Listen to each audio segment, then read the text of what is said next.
नमस्कार। आज बात करने चल रहे हैं चाणक्य, पंडित चाणक्य की बात करने चल रहे हैं, जो कि बुद्धि के भगवान माने जाते हैं। इनके विषय में बहुत सारी चर्चाएं हैं, तो हम इनके बचपन से शुरू करते हैं। देखिए, इनका बचपन जो था, बचपन में ये बचपन से बहुत बुद्धिमान माने जाते हैं और इनके पिता का नाम चाणक्य था, इसके लिए इनका नाम पड़ा चाणक्य। इनके और कई नाम हैं, उसको हम बाद में चर्चा कर लेते हैं। तो एक समय ये बाहर खेल रहे थे, उसी समय इनके घर पर एक ज्योतिषी आया और वह ज्योतिषी इनकी माँ से बोला कि चाणक्य तो बहुत बुद्धिमान आदमी है। चाणक्य को देखकर उन्होंने बताया कि चाणक्य बहुत ही बुद्धिमान आदमी है और ये आगे चलकर प्रधानमंत्री बनेगा। उनकी माँ बोली इस बात के पुष्टि करने के लिए क्या कि हाँ, ये बहुत बुद्धिमान और इसके आगे चल के प्रधानमंत्री बनेगा। तो ज्योतिषी ने बताया आप इसको बुलाइए और इससे देखिए कि इसकी जो है दांत पर सांप मतलब नागराज का चिन्ह है। चाणक्य को उनकी माँ ने बुलाया और देखा तो नागराज का चिन्ह था। और उसके बाद चाणक्य की माँ रोने लगी और तब उसके रोने लगी तो चाणक्य ने रोने का कारण पूछा, तो बताया कि आप आगे चलकर बहुत बड़े प्रधानमंत्री बनेंगे और हो सकता है मुझे भूल ना जाएं। इसलिए चाणक्य ने तुरंत उठाया ईंट और अपने दांत को ही तोड़ दिया। इससे एक चीज़ का पता चलता है कि चाणक्य को कभी भी सत्ता का लोभ नहीं था। चाणक्य धीरे धीरे बड़े हुए और बड़े होने के बाद ये बहुत जगह पर काम किए, जैसे कि मैं अपने यहाँ एजुकेशन मिनिस्ट्री है, होम मिनिस्ट्री है, बहुत सारे मिनिस्ट्री है, ये सबको कवर करने में अकेले ही सक्षम थे, ये सबको कवर कर लेते थे। इसके बाद ये तक्षशिला के प्रधानाध्यापक हुए।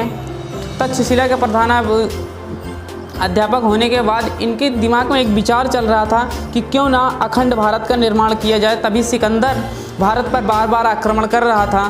तब मगध ये मतलब कई राजाओं के पास गए और मगध के राजा के पास गए, क्योंकि मगध उस समय बहुत शक्तिशाली था। जो आज हमारा ये यूपी और बिहार है, ये जो और राज्य हैं, ये सब मगध कहलाते थे पूरे।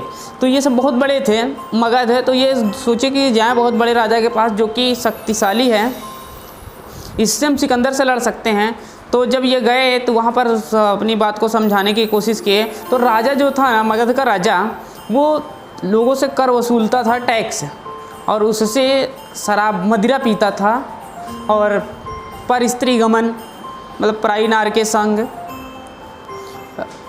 रहता था। लेकिन वो वहाँ पर ये दोबारा समझाने की कोशिश की है, वहाँ पर गए समझाने की कोशिश की कि उनको डांट गए, पंडित तू अपनी पंडिताई जाके कर, यहाँ पर तेरी कोई ज़रूरत है नहीं है। तभी वहाँ पर दोबारा समझाने की जैसे ही कोशिश किए, उनको धक्का देकर वहाँ से भगा दिया गया। और जैसे ही धक्का दिए, उनकी शिखा, ये जो शिखा होती है, अब शिखा ये खुल गई। शिखा खुलने के बाद उन्होंने शिखा जब खुली तो क्रोध को संकल्प में बदल दिया। क्रोध को क्या किया? संकल्प में बदल दिया।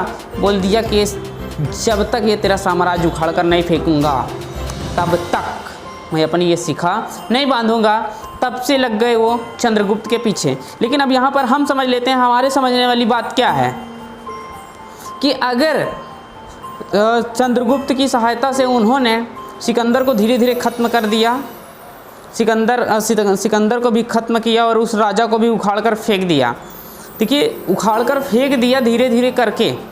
इससे हमको क्या सीख मिलती है और हम समझ क्या पाते हैं कि अगर कोई भी व्यक्ति जैसे कि गांव का प्रधान हो गया, विधायक हो गए या अन्य लोग हो गए या कोई भी राजा होता है अपने यहाँ का, अगर वह राजा शराब पीता हो, पर स्त्री में रहता हो, तो उसका विनाश निश्चित है कि उसका विनाश होना ही होना है। आज प्रजा उखाड़ कर फेंक देगी। इसलिए उनसे यह सीख मिलती है कि हमें ऐसा नहीं करना चाहिए। कोई शिक्षा चलाता है, कोई शिक्षण संस्थान चलाता है, उसे भी अगर करेगा तो उसे बच्चे उखाड़ कर फेंक देंगे। अब आगे बात करते हैं। वो यहाँ तक एक चंदू नाम का लड़का था जो आज चंद्रगुप्त बना। उसके पीछे पूरी ज़िंदगी उन्होंने लगा दी, मतलब 17 से 18 साल उस बच्चे को तैयार करके धीरे धीरे सिकंदर की सेना में वो उनकी एक नीति थी। वो बताए थे कि दुश्मन को तब तक दोस्त बना के रखो जब तक उसकी कमज़ोरी का पता न लग जाए, तब तक उसे दोस्त बना के रखो। तो चंद्रगुप्त ने पूछा कैसे होगा? वो चंद्रगुप्त को बोले कि आप उनकी सेना में किसी तरह से शामिल हो जाइए। और उस छोटे से बालक को उसमें शामिल कर दिया गया और अपने बुद्धि के बल पर वहाँ पर लोगों में आपस फूट डालकर कभी इसको लड़ा देना, कहीं बम विस्फोट करवा देना, आपस में ही धीरे धीरे सारी कमजोरी को समझकर सिकंदर के पास पहुँच गया।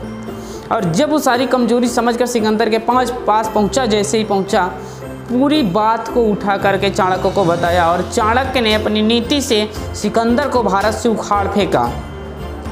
सिकंदर को भारत से पूरे तरीके से उखाड़ कर फेंक दिया। उसके बाद भी ये बहुत सारे कार्य करते रहे। और अगर पूरा देखना चाहते हैं वीडियो तो कमेंट कीजिएगा, इस पर पूरी केस स्टडी दूंगा। अभी तो ये थोड़ा सा था।